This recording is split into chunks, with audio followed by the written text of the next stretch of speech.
प्रधानमंत्री नरेंद्र मोदी के खिलाफ मालदीव के मंत्रियों की अपमानजनक टिप्पणियों पर राजनयिक विवाद पैदा हो गया। इसके बाद बड़ी संख्या में भारतीय पर्यटकों ने मालदीव की अपनी बुकिंग रद्द कर दी है।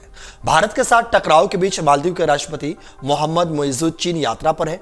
इस दौरान उन्होंने डिमांड करते हुए कहा कि चीन को उनके देश में और अधिक पर्यटकों को भेजना चाहिए। मालदीव विदेश मंत्रालय के डाटा के अनुसार साल 2023 में मालदीव पहुंचने वाले चीनी यात्रियों की संख्या 1,87,118 थी, जो कुल पर्यटकों की संख्या का 10% थी। मालदीव पहुंचने वाले पर्यटकों में चीन का स्थान तीसरा है, जबकि पिछले कई साल से भारत शीर्ष पर है।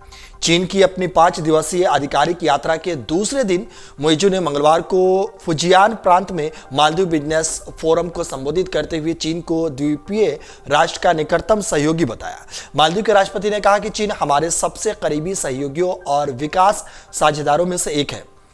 अपने संबोधन के दौरान उन्होंने साल 2014 में चीन के राष्ट्रपति शी जिनपिंग की महत्वाकांक्षी बेल्ट एंड रोड इनिशिएटिव परियोजना की प्रशंसा की और कहा कि जिनपिंग मालदीव के इतिहास में देखी गई सबसे महत्वपूर्ण बुनियादी ढांचा परियोजनाएं प्रदान की है।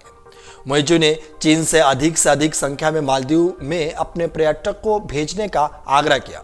मुइज़ुद्दीन को आधिकारिक वेबसाइट पर साझा किए गए एक बयान के अनुसार कोविड से पहले चीन के पर्यटक सबसे अधिक संख्या में हमारे देश में आते थे और मेरा अनुरोध है कि चीन इस स्थिति को फिर से हासिल करने के लिए प्रयास तेज करे। वहीं मालदीव की मीडिया की रिपोर्ट्स में बताया गया है कि दोनों देशों ने हिंद महासागर द्वीप में एक एकीकृत पर्यटन क्षेत्र विकसित करने के लिए 5 करोड़ अमेरिकी डॉलर की परियोजना पर हस्ताक्षर किए। इस तरीके से जब पूरा देश विवाद है, यानी दो देशों में भारत और मालदीव में विवाद छिड़ा हुआ है, इस बीच मालदीव के राष्ट्रपति चीन गए हुए हैं। चीनी पर्यटकों के लिए मुइज़ुद्दीन की अपील मालदीव के कुछ मंत्रियों द्वारा प्रधानमंत्री मोदी के खिलाफ अपमानजनक टिप्पणियों के बाद एक राजनीतिक विवाद के बीच आई है। जब मोदी ने लक्षद्वीप की अपनी हालिया यात्रा के दौरान एक प्राचीन समुद्र तट पर अपना एक वीडियो साझा किया था। मुइज़ुद्दीन की सरकार ने सोशल मीडिया पर मोदी के खिलाफ अपमानजनक पोस्ट के लिए 3 उप मंत्रियों को सस्पेंड भी कर दिया है।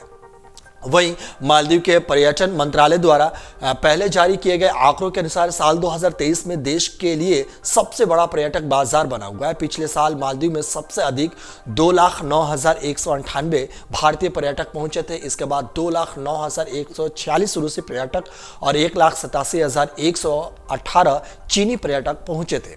दरअसल मालदीव के 3 मंत्रियों ने पीएम मोदी के खिलाफ सोशल मीडिया पर पोस्ट किया था। इसी को लेकर विवाद शुरू हुआ। पीएम मोदी पर टिप्पणी करने वाले 3 मंत्रियों को अब निलंबित कर दिया गया है।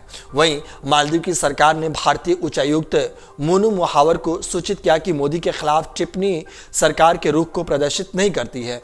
मालदीव के 3 उप मंत्रियों मलाशा शरीफ, मरियम शगुना और अब्दुल्ला महजूब माजिद को राष्ट्रपति मोहम्मद मुइज़ुद्दीन वाली मालदीव की सरकार ने रविवार को उनके पदों से निलंबित कर दिया। और इस तरीके से जब विवाद बढ़ा तो मालदीव सरकार ने एक्शन लेते हुए अपने इन तीनों मंत्रियों को निलंबित कर दिया। अगर आप ये वीडियो YouTube पर देख रहे हैं तो हमारे चैनल को सब्सक्राइब करें और बेल आइकन को दबाना ना भूलें। अगर आप Facebook पर ये वीडियो देख रहे हैं तो हमारे पेज को लाइक करें।